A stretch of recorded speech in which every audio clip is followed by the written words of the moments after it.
Do you like conversation on a variety of topics? Feel like no one wants to talk about the things that interest you? Tired of only hearing the same political, sports, or catastrophe talk? Yeah, we feel that way too. Join two high-functioning geeks as they discuss just about anything under the sun. We can't tell you what we'll be talking about each week because we don't know where our brains will take us. It will be an interesting conversation though, so hang on and join us. Here comes the Relentless Geekery.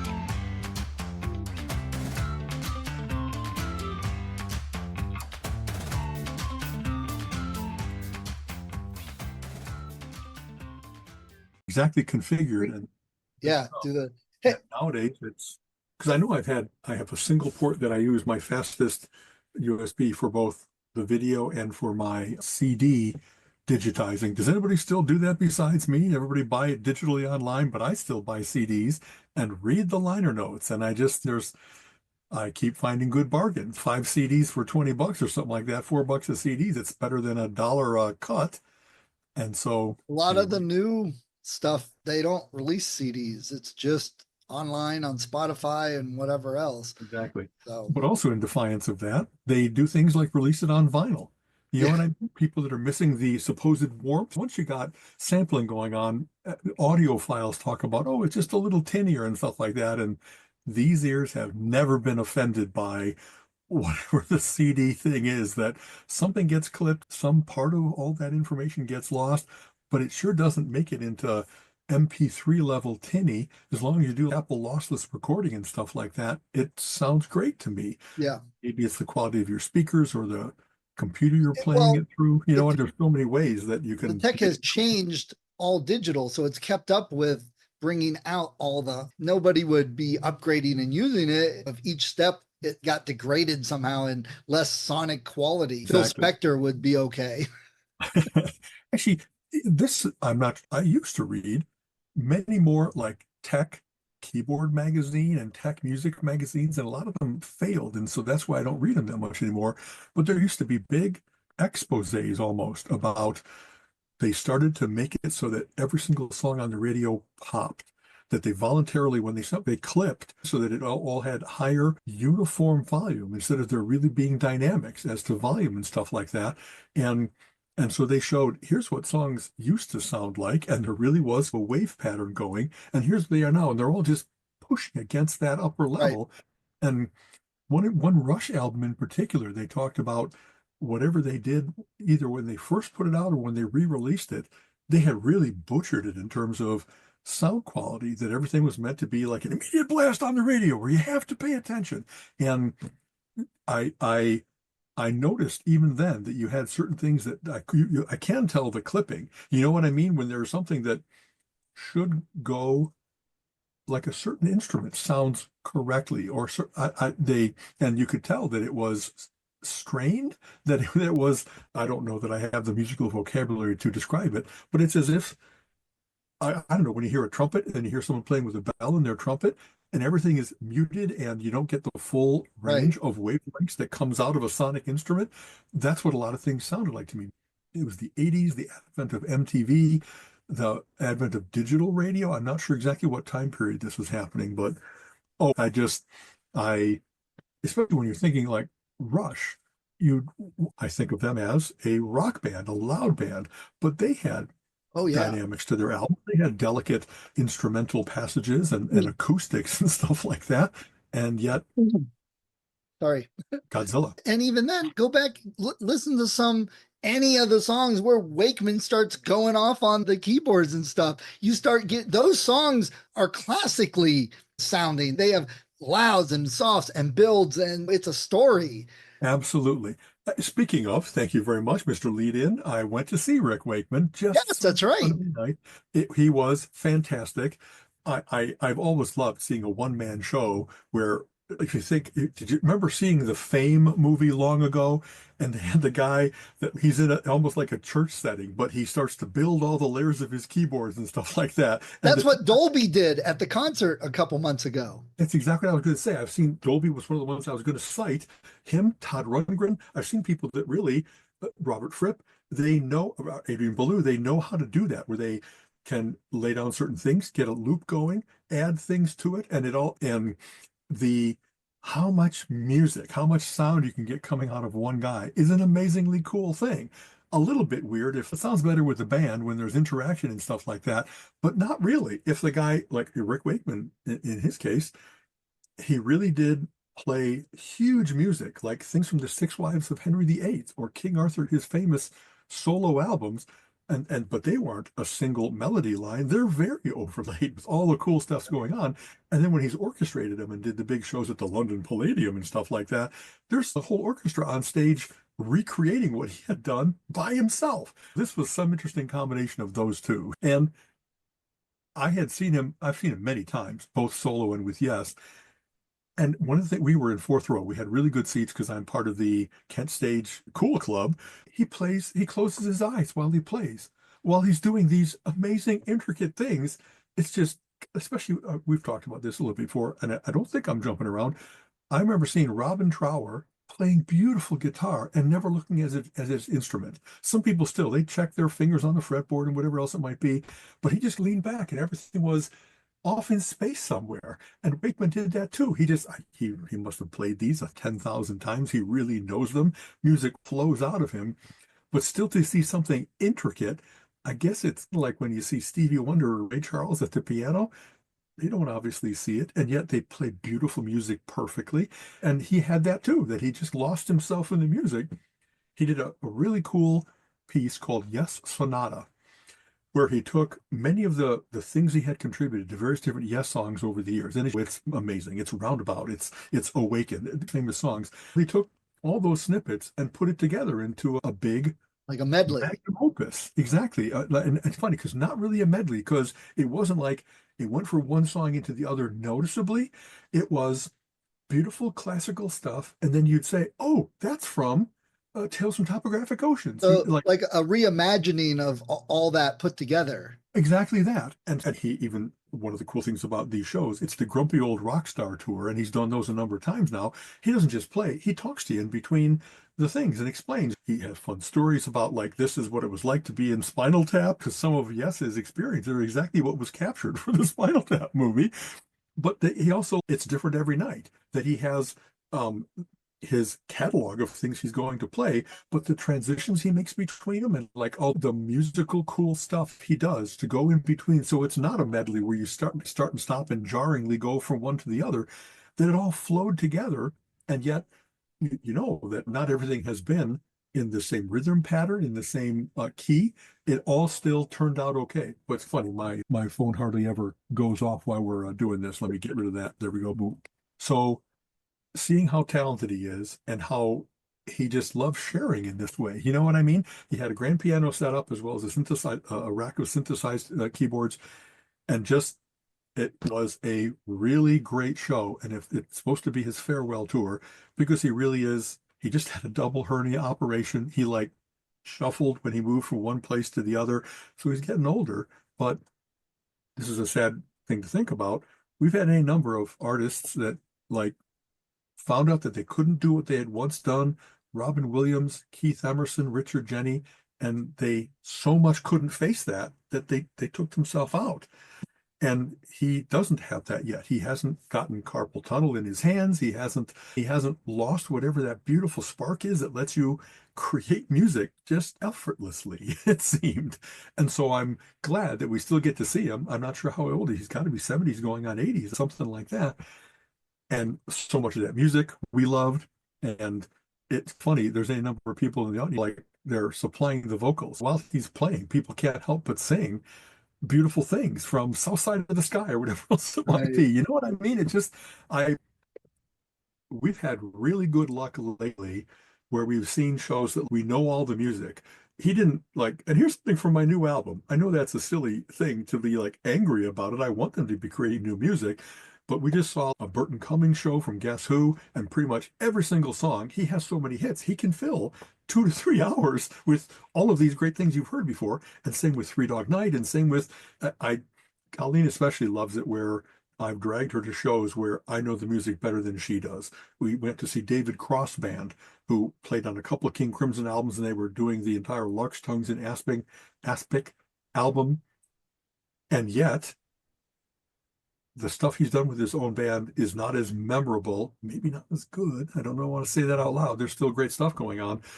And yet, we didn't get as much out of that show as seeing this beautiful Wakeman show and stuff like that, you know. So as we get older, we're trying to make sure we catch all the people before they leave us, before they retire, before they Well, can't anymore, that kind of right. stuff. A couple months ago, Colin and I went and saw Mellencamp and Dylan and Willie Nelson. Yeah. And Willie, his hands, you could see he's getting arthritis in his hands. You could see it. And he wasn't playing quite as good as he might have. His voice sounded the same. He was still pretty sharp. It sounded like Willie. It was pretty impressive. He's what, 90 or something now, or just Really is up there, exactly. yeah. One of the things that I hope for, and I think I've seen it demonstrated multiple times, like even if you start to fade, Alzheimer's wise or something like that, music is stored holographically in your brain. You don't lose music for a long time. And so I know that they had Glenn Campbell go out on tour, and he really was, he needed to be assisted to the stage, and he really, his family took care of him. But once he was on stage, it all returned it to him, and he was still fantastic, even if he is not all there in other aspects of his life anymore. So thank God that he's, some people, they get to that way and then they get some evil manager that takes advantage of them instead of someone who loves them and manages them in all the right ways, not in the using evil ways and stuff like that. So hopefully, as we, one of the reasons we're going to all our prog rock, especially, is because a lot of these people have been doing it for a long time, and we have lost some key people, John Wetton and whoever else. And so you want to, I didn't see the last John Anderson tour, and I really, like, every time you miss one of those, you're like, oh man, I hope that wasn't the last one, because I still want to see Ian Anderson and Tall. I still want to see John Anderson, even if he's not with Yes anymore, and all those kinds of things. So, especially, I would think that you'd be able to, if you made simple songs, you'd be able to retain them longer. Whereas if you did complex things, it might just be that, like you said, if your hands are arthritic, you can't even do it. You don't have that facility anymore. You know what I mean? Right. So I'm still pleased when we see somebody that, boy, they haven't lost a step and they've been doing this for 50 years. That's pretty cool. So, did you realize this is episode number 200? I just saw 199 on the last one you posted. That should have been our big opening. It should have Woohoo! been. Yeah, I thought about we did that at 100 we screwed up, 150, 200. Yeah, whatever. There you go. Happy 200. Honestly, when we first started this off, we were like, I was enthusiastic as hell, but I had no idea we'd be doing this for years and years, and that we'd actually make it to like big round numbers. This is pretty cool. So I don't know. We've been through some technology changes. We've upgraded our equipment. We've used Zoom versus, what did we start off with? Netcast or something like that, Zencaster. Yeah, Zencaster, exactly that. And the way the world is nowadays is that we've been able to do that. Oh my God, not a big lurching change. Well, let's try this. It works. I think we just did one with Microsoft Meetings where it worked okay. I think we captured, and the resolution is still good and stuff like that. It's been a pleasure. Fun. What are the highlights that I don't know. I thought about that. I'm like, wow, how much work do we want to put into going through episodes, and what were the fun highlight things to talk about? And is it worth all the time to try and dig all that up to make some clips? And I was like, where's the AI to just tell it to go, hey, go find the best stuff from the 200 episodes. Let me know. Honestly, I think there's all so much cool new stuff to talk about that I have no nostalgia about what we were talking about 4 years ago. Yeah. And it really might be that I'm trying to think of what I know we've had, often when we sign off, I put like a little thumbs up. Hey, that was a good one. But we've had some where it was very humorous, it was very informative, it was very topical and really timely for the day and stuff like that. We've covered, we laugh about this. One time when we first started off, we had a huge outline of all the Yeah. different ways in which we can be relentlessly geeky. And I think we've covered tons of that. It might be that there's And things more. we both love that we return to again and again because we're both comic fans and movie fans and tech fans and that kind of stuff. But over the course of time, we've talked everything. We've talked travel, we've talked not just computers, but other. It's funny. I don't even know that I want to pull that outline up to Yeah. see what have we missed. Did we ever talk about washing machines? I don't remember. By the way, I'm glad you said that. We just got a new washing machine. Ours died. And they get so cool over time with all the new tech. It's got airport landing plane buttons and stuff. I mean, it's very granular how hot the water is, how much you want it to spin, if you want it to pause in between, how intense you want it to be. And it's got this cool opening at the top. So it's clear. You can see all the way in, like the other one where you had to like peek through the little. So yeah, there we go. Tech washers. I just got a new one and it's really cool. I totally agree. We got one probably 2 years ago now, but one of those ones where instead of having like wash, rinse, spin, that kind of stuff, it actually has settings. So I regularly make use of, okay, I'm doing towels. They have a towels setting. They have a bedding setting that's somehow different than towels in terms of how much it does hot and cold water and spin and all that kind of stuff, whether it's bulky. They have a sanitary one. And so I probably should do my underwear and socks and something that gets, if there's anything that is not stinky, but it's closer to you, a few drops of extra urine, and you hope that it gets it all out. You know what I mean? So I really have made use of normal is no longer just the default setting. If they have one that corresponds to like bright whites, it's let's get the white gym socks in there. And it really come on, boom. So I it's very cool that they not only have, as you said, the granular level of control, but even just the array of 12 different settings. I don't know that I put anything in there that was like, what's this supposed to be? Most of the time, I'm like, towels it is. I guess it must dry them or spin them in a different way so they come out fluffier instead of ground into the sides and stuff like that. And this is really cool. I sat and played with it and watched it the first couple times I was using it. And you said it, and the old one, you'd pull the button and it starts putting the water and it starts moving. This one sits there and then it spun like a half turn and then it spun the other way and then it joggled a little bit. I'm like, oh my God, it's balancing itself so you don't get those offloads. I'm like, how cool is that? It's a little robot. I'm going to put a face on it. I'm going to get eyes and stuff, put a little face on it, get a Raspberry Pi, put like a voice thing. It's what would you like to wash today? Exactly. This was the first one, if I remember correctly. Maybe we had a previous one actually that was HE, high efficiency. Yeah, so is this one, yeah. The thing where instead of just flooding the tub with water and doing that, it only sprinkles a certain amount of water and it uses the clothes agitating against each other. There's not an agitator in it. Yes. It's a drum, but it's got all the ideas of here's how much to spin it and reverse it so that it doesn't get bound together. Whenever I've done a set of sheet, a lot of times you get a sheet ball at the end, and instead it unravels whatever it had raveled. So they did a lot of studies, and like you said, the fact that it balances it.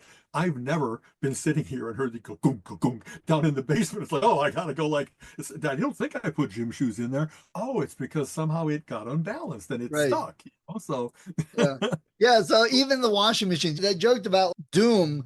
People have put Doom on almost every single type of technology item. They even had Doom running on a smart toaster. That exactly, an old TI-44 where it doesn't have 8K of memory. Oh yeah. You know what I mean?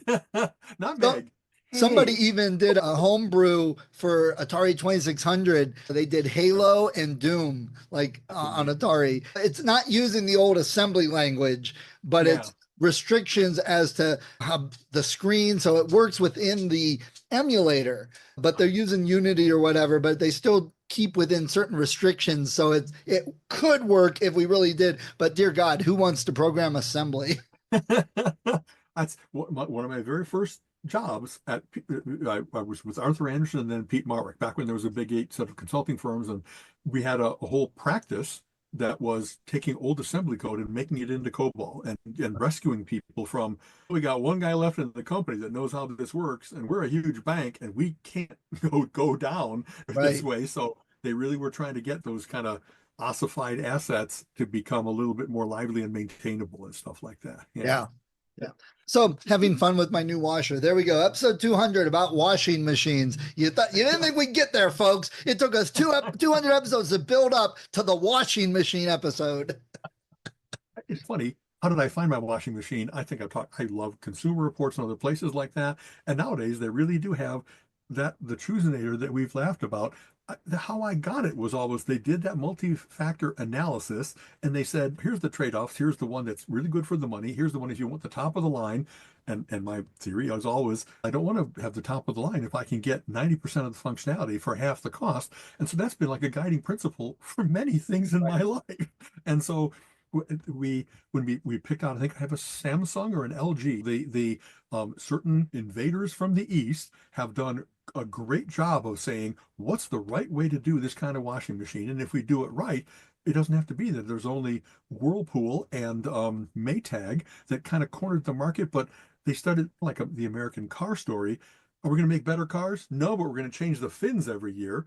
You know what I mean? No wonder Honda and Nissan and Toyota ate their lunch, is Yeah. because they made a better car, Right. provably noticeably. And it's like that now with television sets, with washing machines, all kinds of household appliances that they got higher quality production costs. They computerized early. I love the fact that um, I can buy with confidence, knowing that how would I know what's good?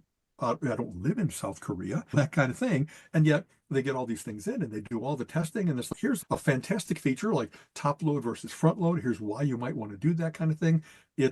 I have read Consumer Reports, read it, you know what I mean? Not just like gone to the reviews all my life, because the sensibility behind it of trying to get value for your money, trying to get something that's going to last a long time instead of it was great for 2 years and then it's got obsolescence built into it. I Colleen and I have talked about this a lot. One of the reasons happy life that we have for our 25 years together, going on 25, is that I really have done that diligence for pretty much everything we've gotten, for cars, for appliances, for all that stuff. And then instead of being, oh, I got to take it into the shop. Oh, and that's not a 3 or 5 year thing. We've had any number of things that have lasted us as long as we've been in the house. And it's funny, we got a refrigerator that it said in particular, the only flaw that we see is that the ice machine doesn't seem to hold out compared to the quality of all the rest of the device. And that is exactly the way in which our refrigerator has failed 3 times now in 20 years. So if I got to put $200 of new ice maker into it in order to have every other feature be just what I want, I guess I made that trade-off because I was aware I was making the trade-off instead of, why is this a lemon? Why the coils go? The whatever else it might be. We just Well, got a new GPS. We've got little Garmin's that we've had. I really prefer a dedicated GPS to the phone because of screen size, because of I'm often doing things on the phone while I'm also driving. And don't take that the wrong way. I want to be able to do all the hands-free talking into the phone, but right. not have to get out of mapping mode and that kind of stuff. And we've had our little Garmin's, like we even bought them refurbished, cheap, like 40 or 50 bucks. This latest one is like $300, so the most I've ever spent on a GPS, but it's an 8-inch screen and it's got Wi-Fi, so it connects everywhere instead of having to have the updates to maps and stuff via bringing it in, put it on my computer. It's got voice activation, so just like you can say, "Hey Siri" or "Hey Alexa," you can say, "Okay Garmin, take me to the PNC Bank," and it brings up a list. Which one would you Nice. like? Number one, and you're having this wonderful conversation and it interprets correctly. It wasn't like I had to train it to my voice. You know what I mean? Because sometimes voice activation is like, how much am I going to have to fucking fight this thing in order to get it? I Right. thought I was enunciating and I thought PNC sounds like PNC, not like anything else I could think of. My first blush of using this guy is, even if it's 8 inches instead of 5, it doesn't like block your windshield. It's a delight to have this in the car. Yeah. And So $300 is not nothing, but it's wow for all the joy I'm going to get out of this thing. Where I'm about to take my trip to Prague stock. I'm so happy that I like upgraded in time to be like, this thing's going to be great. Take me to pizza. You know what I mean?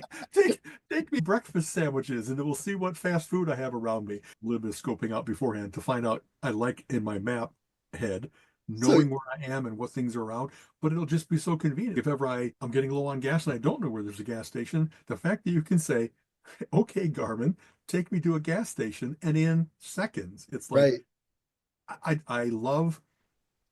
I think we talked about this before. One of the joys of a GPS is you're never lost.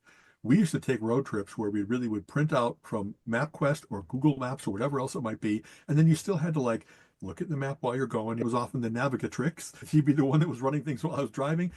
But then with the GPS, you could be like, I'm going to Theodore Roosevelt National Park in the middle of nowhere, North Dakota.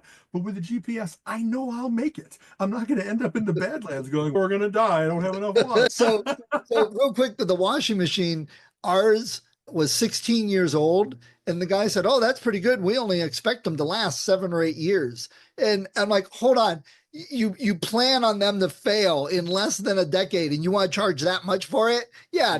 That's But tough to hear. Yeah. so the GPS thing.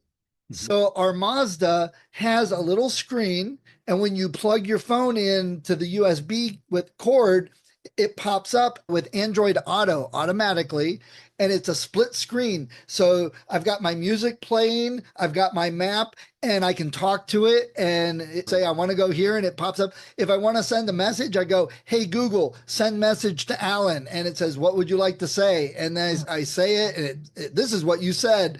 Yes, send it. And so the Android Auto has come a long way. I was going to get another dedicated GPS, but I'm like, I can hear my music, I can answer phone calls, I can send messages, and I can get the weather, and it's all right through my phone. So I was like, It might be that this is going to be extraneous. Like right now, we got two Toyotas, let's see, 12 and 8 years old, and they're still running great. They're both hybrids. And because we were just before Toyota had the big embedded screen and that they integrated with either Android Auto or CarPlay and those kinds of things. So we don't have that. We have a little like a car diagnostics screen, if anything, but it's nowhere near what I want. And so when we get the next Prius or whatever else it might be, I'm counting on them having what you're saying, the big integrated thing that really does have the entertainment center and the mapping and the car diagnostics and all of it. There's no car that's not a computer that has a car wrapped around it really nowadays. You know what I mean? That's all they all run. So it might be that I there's no signs. I mentioned the reason that this morning I was dropping my car off by misadventure. Both of my side mirrors on the Prius C have gotten problems. The motor doesn't work to move it so you can adjust it anymore, or it does it where it'll go one way and not the other. So when Colleen adjusts it so that she can see, then when I adjust it, I can't use the little toggles inside. I actually have to open the window and oh my push God, that's it. crazy. They should never design cars that you have to do that on. If something specific like that failed, I bet you if I look at the Consumer Reports things, that's what they would say is, by the way, the side mirrors are going to have problems. The other one, we have our garage and we have both cars go into it, but we started to put things in the garage and unfortunately it makes it tight. And just the other day, I bonked the side of the garage with the side mirror. And it's like the tiniest bonk. And yet when you've got 2,000 pounds of car pushed against a permanent fixture like a garage, the side mirror, it's made of plastic and it cracked. And I hate when I'm stupid like that. I have done that, I don't know, hundreds of times because we've had the garage for a while now and been really careful and not missed. The And one for whatever time. reason, I just a little bit of misjudgment, but then it's, like living in Florida, he said, jumping to a whole different topic.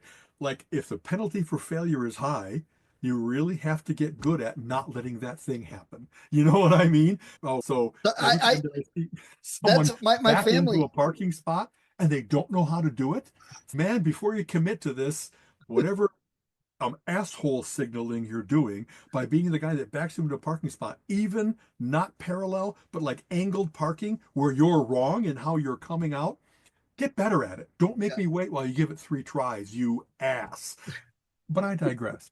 So So luckily they have these things commoditized. I was able to go to carparts.com and get, what I needed, a set that was going to be right and left and stuff like that. And hopefully they have the manual or they're going to go online like I would if I wanted to do it myself. Have the tools that let you open a car up correctly instead of my like scratching things as I go in and stuff like that.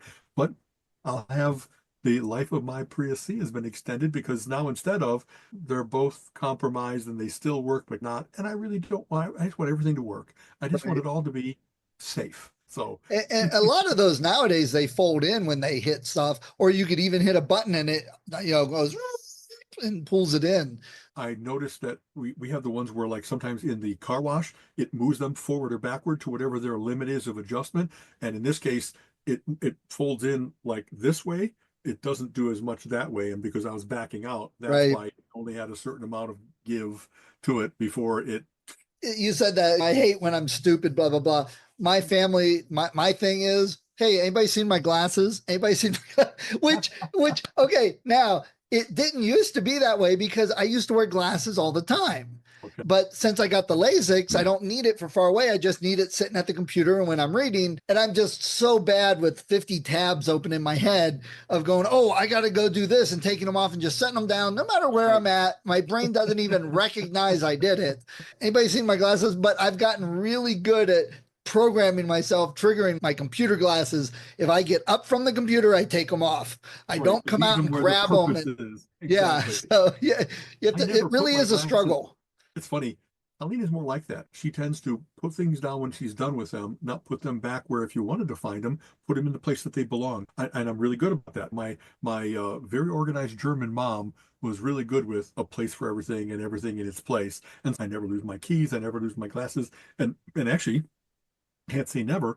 Once in a while when that happens, I'm like, I don't even know where to start looking. My You don't system, have the practice. You got to oh, lose stuff dependable, to get practice. would go to where they should be and they're not there. It's like, what the hell? And then you got a thing I hate doing. I don't want to play back in my mind where you think they might be, because then and that's why I really do actually retrace my steps. And luckily, I've never found like the car keys in the refrigerator because you were getting Right. your oat soda and you put the keys there for a moment and then you close the door. You know? My mother was always good about going, where was the last place you had them?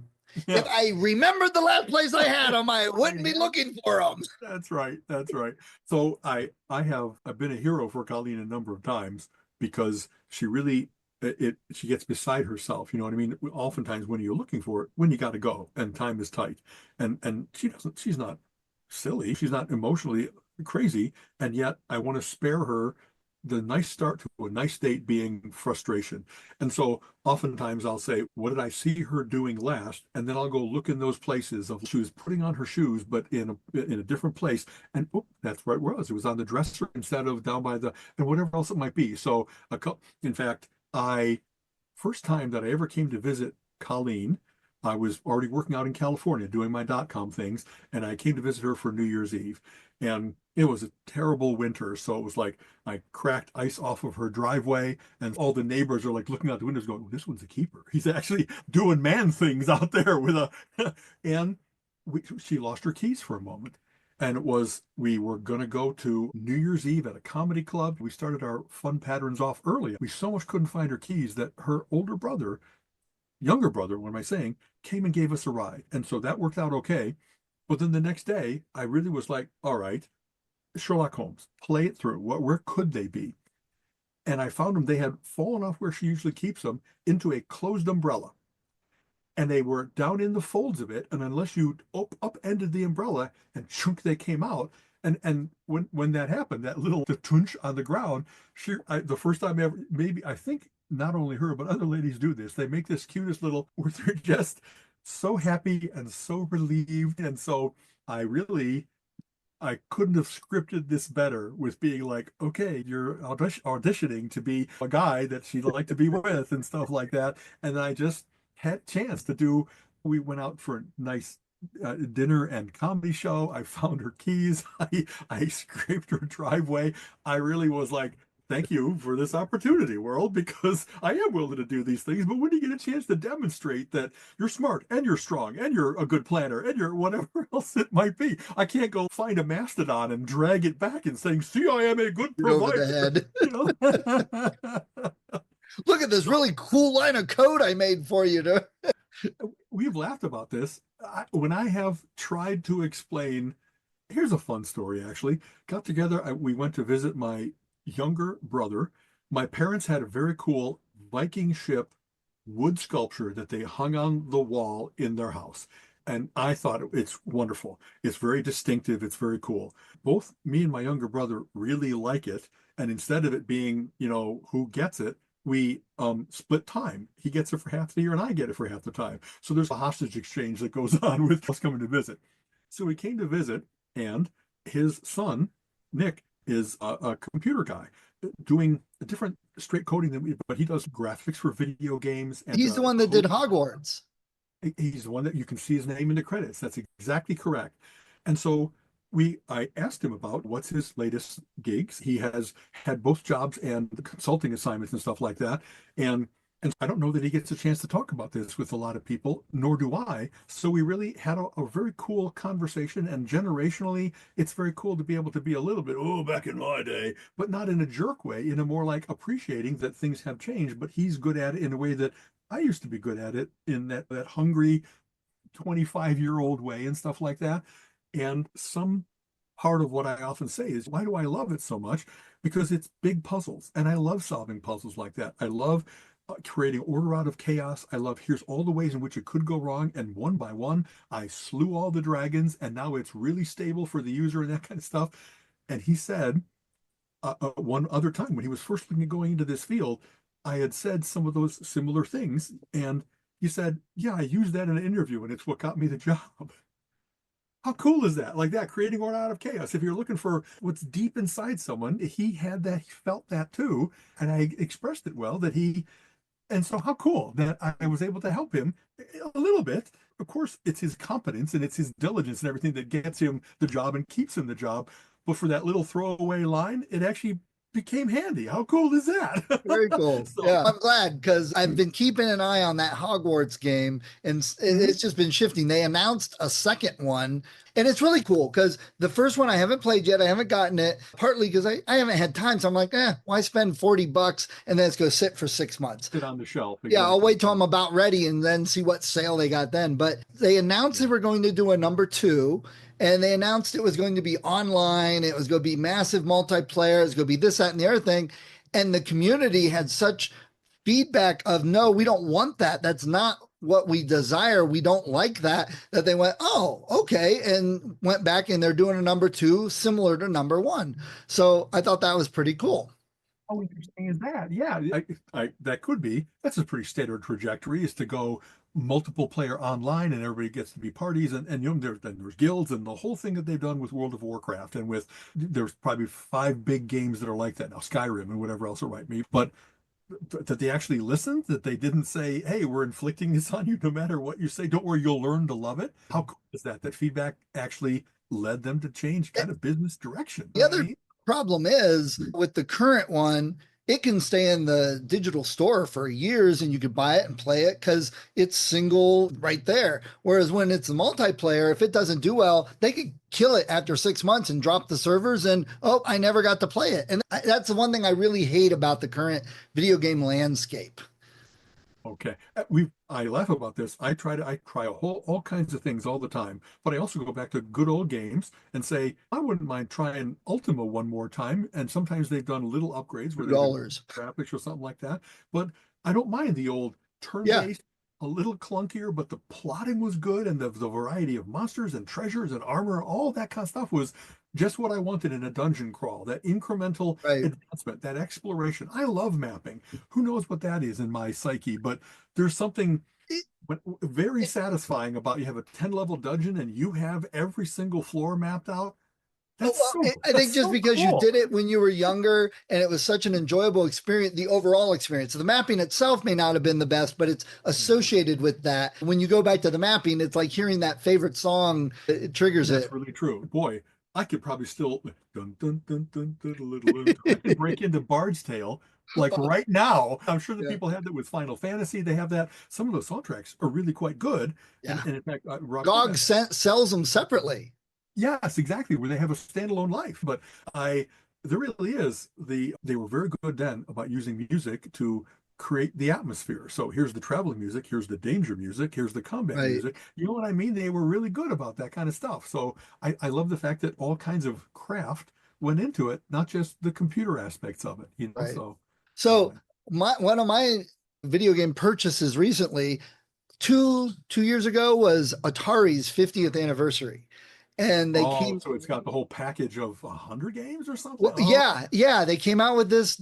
It's on all the platforms. You can get it in GOG and Steam and all that. But yeah, it's got So here's the thing. It's got games through all of Atari's history up till the mid to end of the 90s. And they have select games from each of the different consoles, including some Atari 800 XL games, 5200, 7800, Jaguar, all of that, just select games here and there. A lot of 2600 games. People are like, they're missing this, that, and the other thing. It's an Atari package, not an Activision package, not in a Magic package. You get Atari games. Exactly. But it included an interactive history of Atari that you can go through that had like things like box art. So you could scroll through original concepts and what it became. And then they had little stories and quotes from developers, but then they had interviews with these developers telling stories about doing the stuff back then. Just think of how influential that was. I know Chris Crawford, there's all kinds of people I could start naming that I don't know about Atari in specific, except for Nolan Bushnell, right? But if you made a game that 1 million people played, think of that impact. And in all the ways we talked about, I know that let me think how to say this. There's Japanese creators more than in the United States that they're really revered. It's like being a Go master or an origami master or a sushi master, that if you're really good at a specific thing, they seem to embrace them more. And you don't have to do it in a public dress them up and put them on camera way, but they're really respected. Admiration and respectability for creativity. Like that, like whoever does Ghibli Studios and stuff like that. You know what I mean? I love that. And I need to go, even though I was never a big console fan, the history of that, I have at least read a couple books about that, about the growth of the video game industry and who did, from Konami, from all the various different publishers slash manufacturers and stuff like that. I'd love to know those people better and what their game design principles are and stuff like that. Because there's a certain, you can sit down at a game and you can say, is this by that guy that did this? Because there's a common sensibility to it. So, and talking about like Maze Craze and Centipede, the lead, because this is usually like one programmer per game. Maze Craze and Centipede was a woman, but she had to use her initial because they didn't want people to know it was a woman. And the first that before, how many authors, how many developers, right? And what's his name that did Adventure and put his name in as a hidden Easter egg in Adventure because they weren't doing that and recognized all these little things and showing it. It's a good package, but after 2 years, they just came out with new DLC that expands on it and adds more history and more pictures and more games.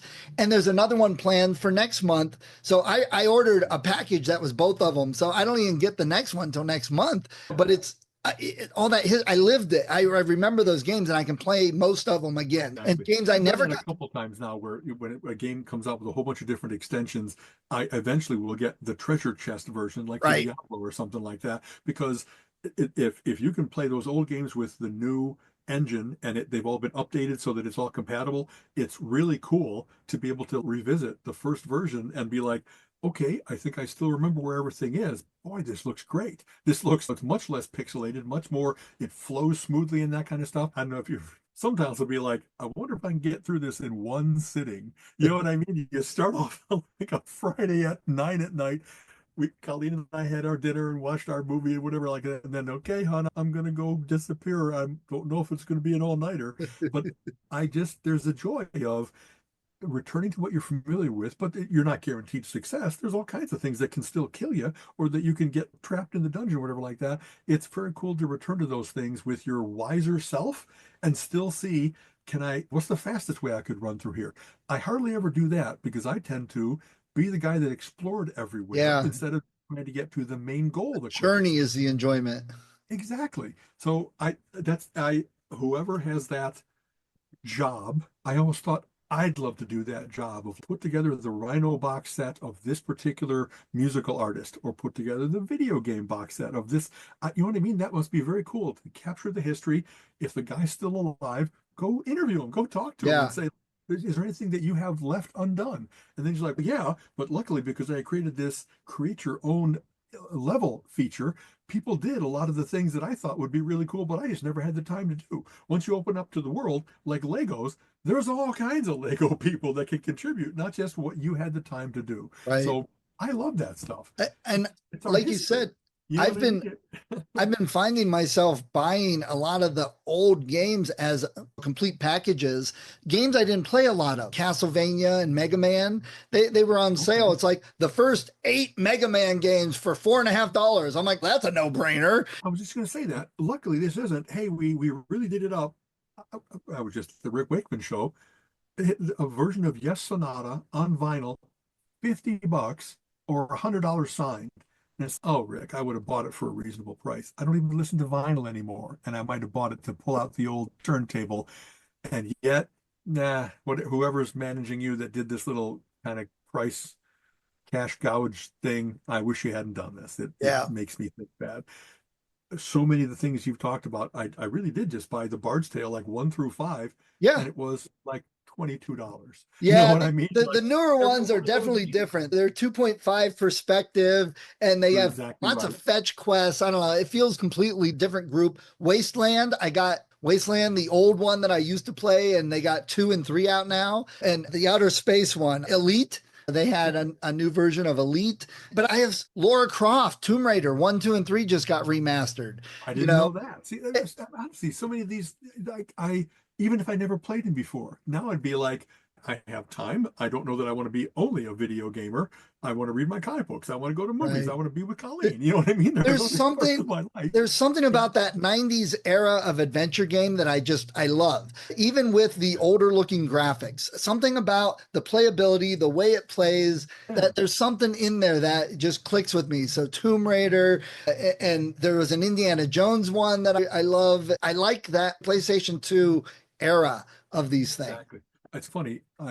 There's a set of oftentimes we've talked about how do you classify people, and they try to do it with enneagrams and with Myers-Briggs tests and stuff like that. There's one in particular method for doing it called OCEAN, that is the acronyms for are you, and I really should be able to reel them right off. Are you an extrovert? Are you an introvert? Are you an optimist or a pessimist? Whatever the things might be, I probably already have blown it. But one of the things that I really get, since we talked about mapping before, there's something really in me, couple things where I love going into a new place and exploring it. Like when we just did our little cruise of the Baltic Sea, every single city was like, this is just so cool that I'm on this street, and when I turn that corner, I don't know what's around the corner, but I can't wait to see it.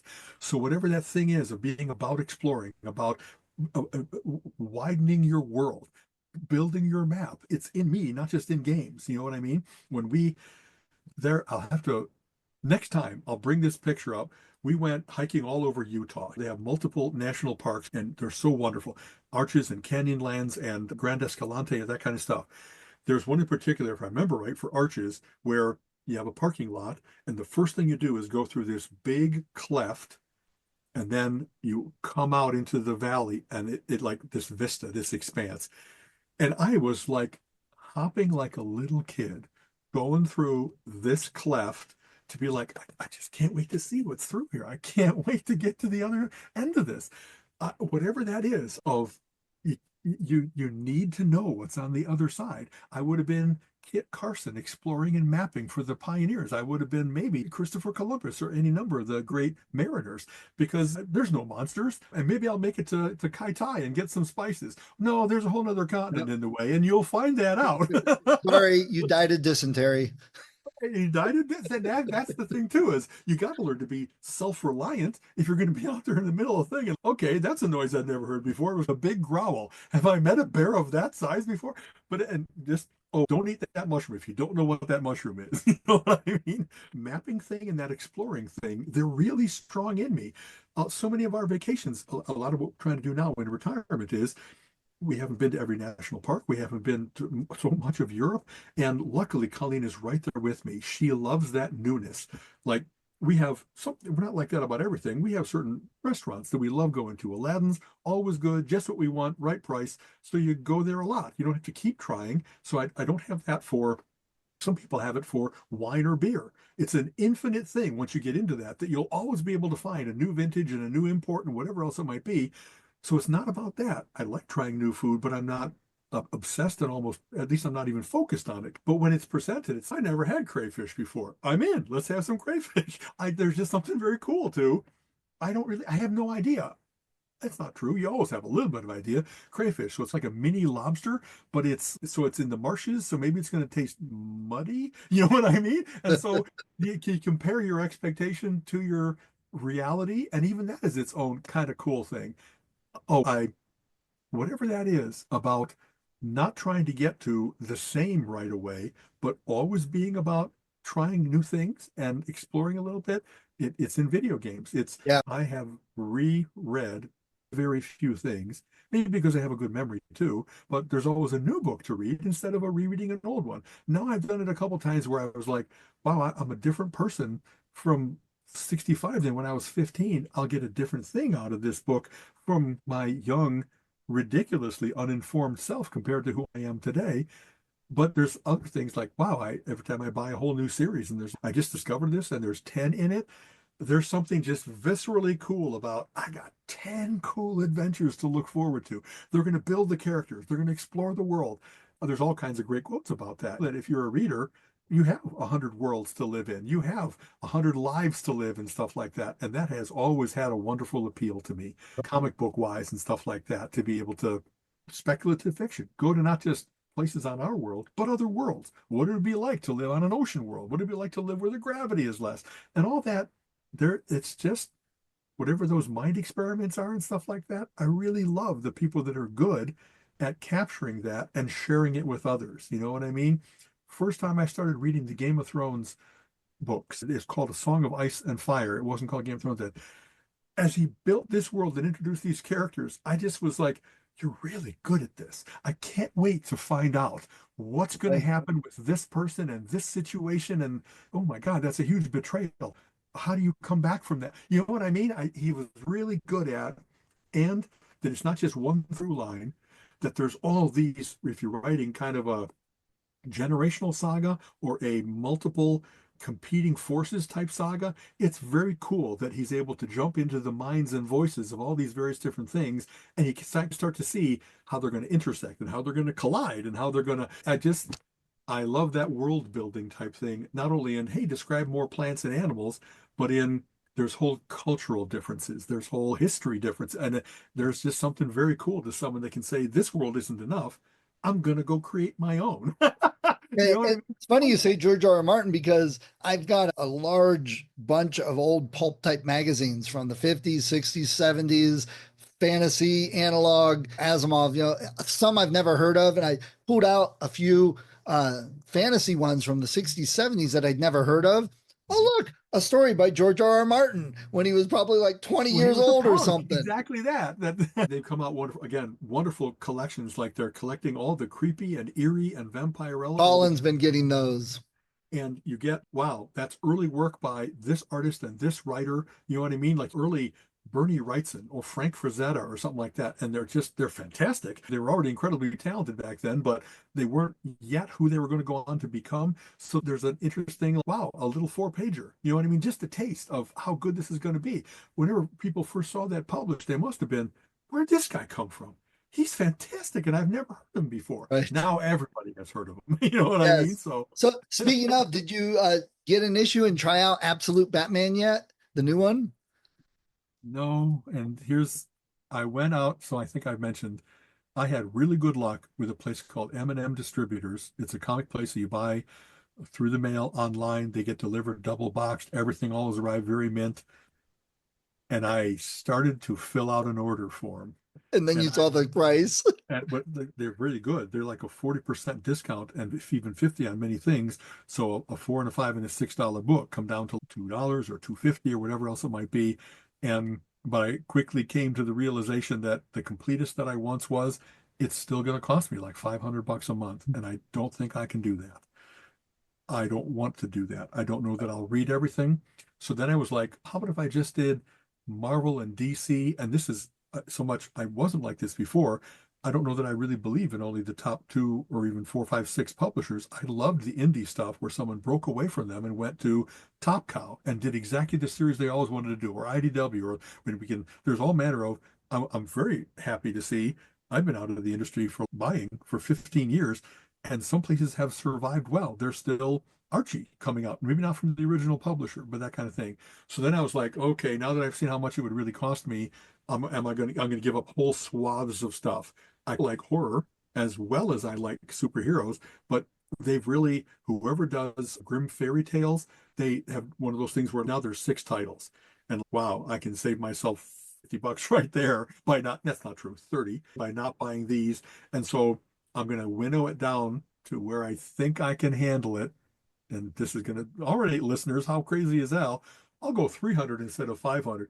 $300 on comic books. Are you insane? And yet, $300 for a year is $3,600. $3,600. That doesn't seem like an amazing amount of money. The thing that I miss the most out of all the things that I gave up to get to safety and retirement respectability, if you will, if I can reintroduce this, and I've only occasionally mentioned it to Colleen because I'm not going to do this as a fait accompli. I really want it to be, I think that we can do this, and it's not going to be that now we're eating ramen noodles. There's nothing wrong with ramen noodles, but I always put it in perspective. I know people that will spend at least that much on cigarettes, or they'll spend that much on booze for the month, getting every other night from work. I know a guy that travels up to Michigan and spends $400 to $500 a month on weed. Of course, now that it's opening in Ohio, he won't have to travel to Michigan. Have to do that, exactly. You know, people really go, people they go out to, vices, whether it's yeah, a pot, and especially it often is the vices because there's a vice premium to most of those things. You might not spend $300 on jerky, but you really will spend it on pot if that's how much it costs because the prices haven't come down enough. That's like $80 a week, which doesn't seem as bad as saying a couple hundred a month. So again, $300 a day to be like the happiest form of yourself that you can. $300 a month means $10 a day to read all the comic books that I really want to read. Doesn't seem that bad. no, I know people that spend $200 or $300 on a pair of tennis shoes. Honestly, and that's always I've thought that way. It's not only how much you're spending, it's not the price, the cost, it's the opportunity cost. What are you giving up to be able to do that? And I look around and I say, I don't know what else I would spend $300 a month on. I don't need $300 worth of CDs. You know what I mean? I really do. And I don't do that on clothing. I don't do that on fine dining. It really might be the thing that I most miss. And maybe that we have a little book of questions, and we got delve cards that have very cool opening the discussion type questions. And some of those have been like, what did you stop doing that you missed and might want to return to? What did you know? And a number of things have been that little tweak, that little poke that says, I really miss it. And I think this is funny. I'm doing well in the market. Everybody's doing well in the market. It's been doing very well lately. But I think, did I mention this before? I started looking at, with all that I put into the researching and individual stock choosing, I was actually behind the S&P 500 over 5 years. And I couldn't believe it. I really had great success, but then I gave a lot of it back, and I've been working my way back up. Only recently, by tuning my portfolio, I am ahead of the S&P again. But when you look at, if I'm making like $500 in a day, if I'm doing well, I'm a sixth of the, that's my comic books for the month. Right. You know what I mean? If I do that 10 times, $5,000 ahead, that's my year of comic books. I really could declare victory, take money out, put it in the comic book folder, the fund, and then not worry about, am I taking it away from anything else that we want to do? Right. So there's a certain amount of that going on now. And we got a number of books lately. I think we may have talked about this. One called Die with Zero, one called More Than Enough, that really are speaking to Colleen and I because we don't have automatic inheritance needs for children. We have causes that we like to support, but nobody's dependent on our stuff. We have nieces and nephews and family, but their families are all doing fine. And we're not the one that has to send the kid to school or anything. They're past that. We really do have kind of options. And when we look at, realistically, you look at the mortality charts, I like to think that we're going to be around till 141. So I still got 80 years to go. But really, it's probably 40, make it to 100. And even more really, it's probably 25, make it to or whatever the life expectancy is. And so you start looking at, we have enough money that we could really do this, and we're not going to run out. If we have the new car fund, and that's going to be okay. And they're fixing up our house fund, and we're like 120K, not a little money, but away from our house being exactly how we want it to be. And then it's just maintenance. Then it's just pay your utilities. So in all the ways that we're getting clear of not only no obligations, but even like things that we really want to do to get to what we think is almost our ideal life. It's within touching distance. It's within planning and executing. So then after that, I don't know, I want comic books more than I want to give to the national parks. What a terrible way to say that, to put it out loud like that. And yet, you know what I mean? We'll find a way to do both. Right. I think we've talked about this before. I'm going to create a trust that's going to sponsor pretentious drinking at Halloween. I think it's probably the first time that I'm saying it out loud to the world. You know what I mean? We've been hosting and taking care of this event for 25 going on 30 years. It's really become a wonderful institution for Chicago area Mensa at Halloween. It's a wonderful big mingling party where everybody samples liqueurs and cordials, pretentious drink. For those readers who are just those listeners who are just tuning in. And it's a part of Halloween's budget. They've always been able to sponsor it because out of 500 people attending the gathering, half, 250 going on 300 attend this. So it's worth them investing because it's really such a popular event. It'd be cool to have it be that and I being the sponsors, not just the buyers and the runners, that we could really make this thing that's your Medici thing. Exactly. It's a Medici thing. And it doesn't take that much to set up a thing that's going to be, what's the budget that we usually get from Halloween? We could cover that if we set up a trust with, I don't know, $20,000 making 8% makes $1,600 every year. That buys a lot of alcohol. You know what I mean? We really are looking at doing that. And we'll probably call it like the alcohol hall fund. You know what I mean? Since we had to get punny about it. A lot of things are Baltimore estates. A lot of things, we've got pun names for what we've been planning for various different things. But it'll be the fact that we have those options. It's not that I want to like own an island. I don't want to like make anybody work for me. Some people are really fucking weird about the slavery thing. You know what I mean? Yeah. Being the idiot from North Carolina and stuff like that. We in our being okay, we're finding out that some of the little ways in which we can make the world a better place are like, I wouldn't mind buying a bench in the forest where we go for walks all the time and just have a little thing saying, hey, take a load off, have a rest, courtesy of Colleen and Alan. I'm going to tear up because there's really all kinds of little ways to do that good thing in the world that are particular to you. If I find a way that I can do this at local libraries that don't have I think we might just have a great selection of graphic novels and comic books collections and stuff like that, I wouldn't mind giving $1,000 to 10 different libraries. And it really isn't, it's money, it's serious money, but it's not out of our range, that if we plan ahead and I make money in the market and that we know how long we're going to last and all that kind of stuff, barring medical terribleness, we're going to be okay. And it'd be very nice to say, hey, read some Fantastic Four, courtesy of Al. He loved this stuff. See what happens with that. Yeah, very cool, man. I can't wait to see what you do with it, honestly. I love those ideas. Yeah, I some of them, I don't know, nobody has to think they're anything but corny. I like them. And that's the way I know that there's little things out there. Whenever I see something like that someone has bought a bench, it's, you really must have loved this place and wanted to share it with others. You know what I mean? That's a cool thing. I go past some areas here that are for sale, just open land. And I always think, man, I'd love to buy that 16 acres and leave it wild that scouts could go and camp there and have a wilderness area to camp at. What a great idea. I know there's places that have done that they made land trusts, that they were really worried about this beautiful Walden Pond type place getting developed and ceasing to exist with all of its history and beauty and stuff like that. And then they bought it so that nobody else could do it wrong. So that's a really cool thing. That could be the Schneider campground and getaway type thing. That's a really cool idea too. Yeah, that'd be fun. Yeah. So, okay, right. we're going over. Got to get going. As always, such a pleasure. Happy 200, my friend. Happy 200. See you in 200 more. We'll still be chatting. It'll be great. I'll set up a trust for people to keep the podcast going.